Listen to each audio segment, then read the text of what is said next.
MP আমির হামজা, মুফতি আমির হামজা হাদি ভাইয়ের মতো তাকে হত্যা করার পরিকল্পনা চলছে। আমরা যখন এমপি সাহেবকে নিয়ে আমরা বাড়িতে চলে যাচ্ছি, আমাদেরকে হামলা করতে করতে এই রোড পুরা দেখেন আমাদের ইটে ভরপুর হয়ে গেছে।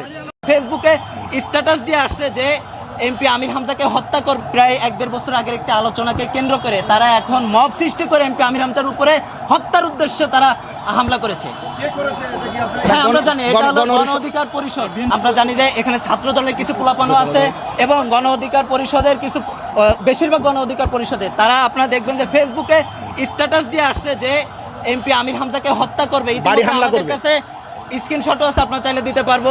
আমাকে মেরে ফেলার উদ্দেশ্যে এরা হামলা করেছিল, অ্যাটেম্প টু মার্ডার। পুলিশের গাড়ি সামনে পেছনে, অথচ গাড়িতে আমার উপরে হামলা করে আমার গাড়ির কাঁচ ভেঙে দেয়, আমার পেছনে এই জায়গায় লাগে। আমার সাথে 6-7 জন যারা ছিল তারা প্রায় 6 জন আহত।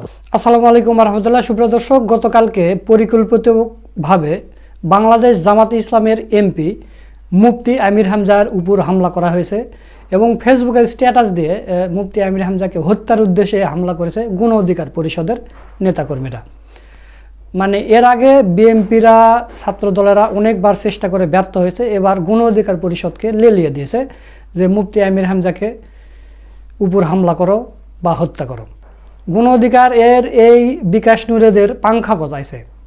তারা আমির হামজাকে হামলা করেছে পুলিশ প্রোটেকশন, মানে পুলিশের 2টা গাড়ি আগে পিছনে আছে, মাঝখানে আমির হামজার গাড়ি আছে, সেখানেই পর্যন্ত আমির হামজার উপরে হামলা করেছে এই সন্ত্রাসী বাহিনীরা। চিন্তা করতে পারেন। আবার এরাই বড় বড় গলাবাজি করতেছে, ফেসবুকে এসে পোস্ট দিচ্ছে। আবার ভিপি নূর বলতেছে যে জামাত শিবিরকে আজীবন গুপ্ত থাকার ব্যবস্থা করব, মানে অনেক কিছু।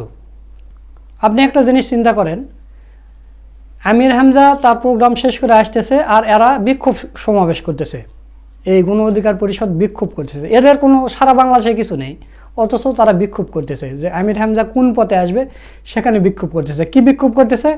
আপনারা হয়তো মনে করতে পারেন এখন তেলের সংকট, গ্যাসের সংকট, বিদ্যুতের সংকট এবং সব কিছু নিত্য প্রয়োজনের দাম ঊর্ধ্বগতি, এগুলো নিয়ে হয়তো বিক্ষোভ করতেছে। না, এগুলো না। আমির হামজা 2 বছর আগে একটা মাহফিলে গণ অধিকার পরিষদকে নিয়ে নাকি কিছু বলেছে, সেটা নিয়ে বিক্ষোভ করতেছে। এবং আমির হামজা যখন ওই জায়গা দিয়ে যেতে লেগেছে তখন আমির হামজার উপরে আক্রমণ করছে এবং তার গাড়ি ভেঙেছে। পরবর্তীতে বাড়িতে হামলা করা হয়েছে এবং আমির হামজার গায়েও লেগেছে এবং তার সাথে যারা ছিল তাদের 6 জন আহত হয়েছে।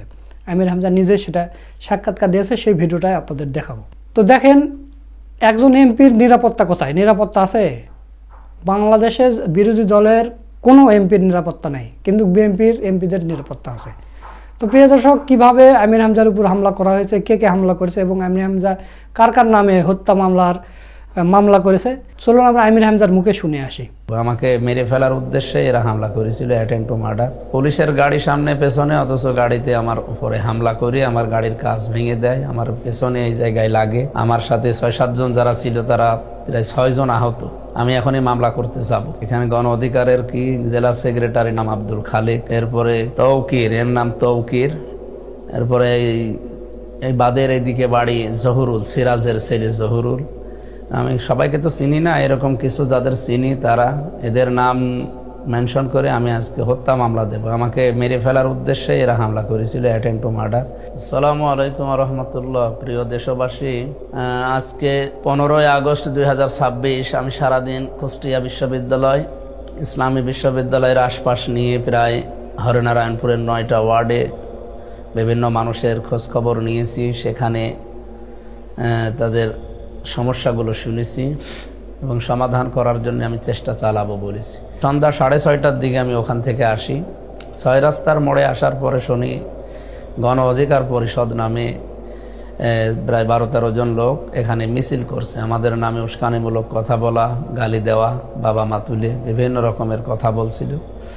আমি প্রথমে এসে থানায় ঢুকে, থানাতে ওসি সাহেবকে, সেকেন্ড ওসিকে নিয়ে আমার গাড়ির সামনে পেছনে ওনাদেরকে সাথে নিয়ে আসলাম। 6 রাস্তার মোড়ে আসতে আসতেই পুলিশের গাড়ি সামনে পেছনে, অথচ গাড়িতে আমার উপরে হামলা করে আমার গাড়ির কাঁচ ভেঙে দেয়, আমার পেছনে এই জায়গায় লাগে। আমার সাথে 6-7 জন যারা ছিল তারা প্রায় 6 জন আহত। তারা এখন হাসপাতালে আছে, সবাই ভর্তি আছে, আমি এই ভিডিও কলে দেখলাম। আর আমার চাচা ছিল, চাচাতো চাচা, ওর পায়ে আঘাত লেগেছে, পা দিয়ে রক্ত ঝরছিল, ওটা মনে হয় এখন ব্যান্ডেজ করে দিয়েছে। বাকি তাৎক্ষণিক জেলা জামাত মনে হয় বিক্ষোভ মিছিল বের করার কথা বলছিল। পুলিশের ভূমিকা আমি সেরকম পাইনি, পুলিশ নীরব ভূমিকায় ছিল। আমি ঘটনা ঘটার প্রায় আধা ঘন্টা 25 মিনিট আগে হয়তো এসপিকে ডিসিকে কল দিয়েছিলাম।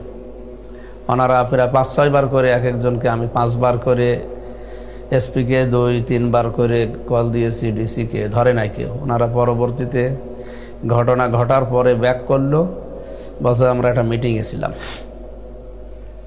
আমি রেঞ্জ ডিআইজিকেও কল দিয়েছি, প্রধানমন্ত্রীর বিশেষ সহকারীকে কল দিয়েছি,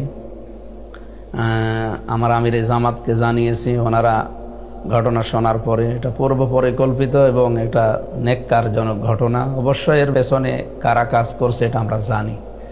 যারা দেশকে অস্থিতিশীল করার জন্য চেষ্টায় আছেন, এর পরিণতি কিন্তু ভালো হবে না আপনাদের। আমি মামলা করব এখন, আমি খাবার শেষ করে লোকজন নিয়ে আমি মামলা করব। এদের কয়েকজনেরকে তো আমি সামনাসামনি দেখেছি, যারা ইট মেরেছে, যারা আমার গাড়ির সামনে কাজ ভেঙেছে, আমি এদের দেখেছি। এখানে গণ অধিকারের কি জেলা সেক্রেটারি নাকি যেন নাম আব্দুল খালেক, এরপরে তৌকির, এর নাম তৌকির, এরপরে এই বাদের এইদিকে বাড়ি জহুরুল, সিরাজের ছেলে জহুরুল। আমি সবাইকে তো চিনি না, এরকম কিছু যাদের চিনি তারা, এদের নাম মেনশন করে আমি আজকে হত্যা মামলা দেব। আমাকে মেরে ফেলার উদ্দেশ্যে এরা হামলা করেছিল, অ্যাটেম্প টু মার্ডার। আমার মাথার দিকে যে আঘাতটা আসে ওইটা আমি কায়েত হওয়ার কারণে লাগে না, আমার কাজ ভেঙে গেছে। আমার গাড়ির গ্লাস সামনে পেছনে, এরপর লুকিং গ্লাস সবগুলো ভাঙা। ড্রাইভার ওখানে নেমে সেভ করতে যায়, আমি তখন গাড়ি ড্রাইভ করে নিয়ে চলে আসি। এরপরে মারামারি শুরু হয়। আমি এটা প্রশাসনের কাছে, দেশের যারা দায়িত্বে আছেন তাদের কাছে এই মামলার ভার তো দেব, মামলা তো করব এবং এর সুষ্ঠু বিচার দাবি করছি। এভাবে চললে আপনারাও নিরাপদে থাকতে পারবেন না। সবাই দোয়া করেন আমাদের জন্যে। আমরা নিরাপদের শহর চাই কুষ্টিয়াকে। আর যারা ইন্ধন দিচ্ছেন এর পেছনে তারা সাবধান হয়ে যান। এখানে মূল বিষয় হচ্ছে দেশের যে সমস্ত বিষয় নিয়ে ক্রাইসিস চলছে, বিশেষ করে এখন বিদ্যুৎ নেই, গ্যাস নেই, তেল নেই, সার নেই, এই নিয়ে মানুষ এখন দিশেহারা। দ্রব্যমূল্যের ঊর্ধ্বগতি চলছে, চারিদিকে হাহাকার লেগে গেছে প্রায়। আর আমার মনে হয় অনেককে দিয়ে পরিকল্পিতভাবেও এটা ধামাচাপা দেওয়ার জন্য বিভিন্ন ইস্যু সামনে নিয়ে আসতে পারে। এই সমস্ত ছোটোখাটো হামলা না, আমরা যারা ইসলামী আন্দোলন করি আমরা তো বিদায় নিয়ে এগুলো করি। সুতরাং আমাদেরকে ভয় দেখিয়ে হামলা করে মামলা করে লাভ নেই। আপনি আদর্শের মোকাবেলা আদর্শ দিয়ে করেন। এগুলো যদি না পারেন আপনি রাজনীতি ছেড়ে দেন। সুতরাং এই সমস্ত সন্ত্রাসীদের আমরা উপযুক্ত বিচার চাই। আমি এখনই মামলা করতে যাব, অ্যাটেম্প টু মার্ডার এবং আমার গাড়ি ভাঙচুর করা, আমার 6 জন কর্মীকে আহত করা, আমাকে মেরে ফেলার উদ্দেশ্যে যারা এগুলো করেছে আমি তাদের নামে মামলা দেব। সুপ্রিয় দর্শক, আপনারা আমির হামজার মুখে শুনলেন কারা কারা তার উপরে আক্রমণ করেছে, হামলা করেছে এবং হত্যার উদ্দেশ্যে এগুলো করেছে। তো আমির হামজা তাদের নামে মামলা করবে। দেখা যাক এখন পুলিশ প্রশাসন কি করে। এবং গণ অধিকার পরিষদের যে নেতা ফেসবুকে স্ট্যাটাস দিয়ে আমির হামজাকে হত্যার হুমকি দিয়ে হামলা করেছিল, তার অবস্থা কিন্তু খারাপ করে দিয়েছে জনগণ। সাধারণ জনগণ তাকে অবস্থা খারাপ করে দিয়েছে। এখন গণ অধিকার পরিষদের যেগুলো নেতা আছে, এই ফারুক, তারপরে রাশেদ, তারপরে বিকাশ নূর, এরা এখন ফেসবুকে পোস্ট দিয়ে বলতেছে যে জামাত শিবির রক কাটে, জামাত শিবির এদের রক কেটেছে। জামাত শিবির নয়, সাধারণ জনতাই ধোলাই দিয়েছে তোদেরকে। তোরা এই দেশে গ্যাসের সংকট, তেলের সংকট, এগুলো নিয়ে তোরা বিক্ষোভ করতে পারিস না। আমির হামজা 2 বছর আগে কি বলেছে সেটা নিয়ে তোরা বিক্ষোভ করিস। আর একটা মন্ত্রী পাইছেও মনে করছে যে কী হয়ে গেছে। এই দিন নয় বিকাশ নূর, এই কিছুদিন আগে জাতীয় পার্টিরা তোমাকে ধরে ধোলাই দিয়ে তোমাকে প্রায় শেষ করে দিয়েছিল। জামাত শিবির না থাকলে তোমাকে ওখানে শেষ করে দিত। সেদিন তোমাকে জামাত শিবির বাঁচাইছে।